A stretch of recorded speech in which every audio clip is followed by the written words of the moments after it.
पूर्ण रूप से विधि का पालन करते हैं तो उससे बड़ा लाभ मिलता है, बहुत लाभ मिलता है। अम्बरीश ने 11 का ही व्रत किया था तो भगवान विष्णु का चक्र सुदर्शन उनकी आज्ञा में चलता था। इतना 11 का सामर्थ्य है।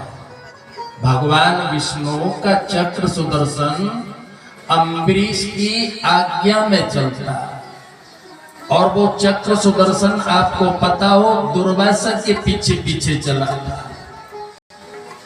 तो दुर्वासा ब्रह्मलोक में गए कि बचाओ, तो ब्रह्मा जी ने मना कर दिया। विष्णु जी के पास में गए बचाओ, तो उनने मना कर दिया। शंकर जी के पास में गए कि बचाओ, उनने मना कर दिया। दुर्वासा ने कहा कि कहां जाऊं, 3 जगह गए, कोई मेरे को नहीं बचा रहा। तो नारद जी मिल गए तो नारद जी से कहा कि अब तुम ही उपाय बताओ बाप। बोले हाँ हूँ, उपाय बताओ। संत तो उपाय बताए। तो उन्होंने कहा तुम ऐसे करो, अम्बरीश के ही पास में जाओ। अम्बरीश के पास में जाओ तो ताकि वो आपकी रक्षा कर लेंगे। बोले अम्बरीश से तू झगड़ा करे आया? बोले तो भी चले जाओ, क्योंकि वो संत है। और आप कथा जानते होंगे कि वो अम्बरीश की शरण में गए और जाकर के त्राहिमाम त्राहिमाम। अम्बरीश तो हाथ जोड़ के खड़ा था। उसने कहा नहीं ब्राह्मण देव ये क्या कर रहे हो?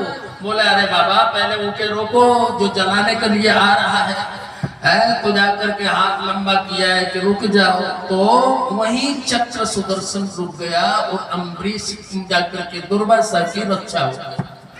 अम्बरीश के सामने दुर्वासा जैसा महान पुरुष हाथ जोड़ करके खड़ा है। गलती होगी मेरे से, लाओ मैं तुम्हारे यहाँ पहले भोजन करूँ और इसके बाद मैं जाऊंगा।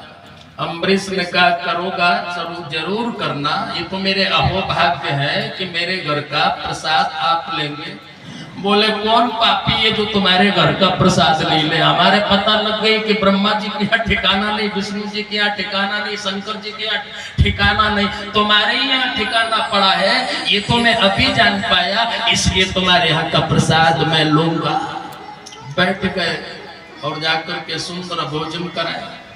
ऐसा सामर्थ्य होता है 11 वाले का कि ब्रह्मा के यहाँ जिसका ठिकाना नहीं पड़ता, विष्णु के यहाँ ठिकाना नहीं पड़े, शंकर के यहाँ ठिकाना नहीं पड़े, तो 11 करने वाले के पास में उसका ठिकाना हो जाता है। इसलिए भैया जो निरोगी है उन्हें 11 का व्रत करना ही चाहिए।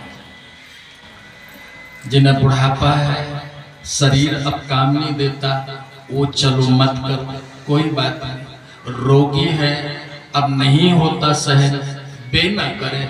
लेकिन जो शरीर से निरोगी है और किसी प्रकार की परेशानी नहीं, उनको जरूर 11 करना चाहिए। ये मेरा मत है, शास्त्र का मत है, उसका पालन करना चाहिए। ये गोपियां व्रत कर रही हैं, चाहती हैं कि श्री कृष्ण मुझे मिले, लेकिन एक लोकरीति है इसलिए बोलती नहीं है मन से कि मुझे मिले। कहते हैं कि उन्होंने कात्यायनी देवी की पूजन करी और पूजन करी और श्री कृष्ण को प्राप्त करने के लिए माता से उन्होंने वर प्राप्त किया। आप भी किसी भी देवता की पूजन करो, लेकिन एक ही पूजन में मांगो कि मेरे भगवान मेरे पर प्रसन्न हो, मेरे ठाकुर जी मुझ पर राजी हो। ऐसी जाके भावना आप करिए। जिसकी भी पूजा करना करो, उनसे यही वर मांगो कि मेरे भगवान मेरे ऊपर कृपा करें, आशीर्वाद दे दे। ऐसा जाकर के आपको लक्ष्य रखना चाहिए।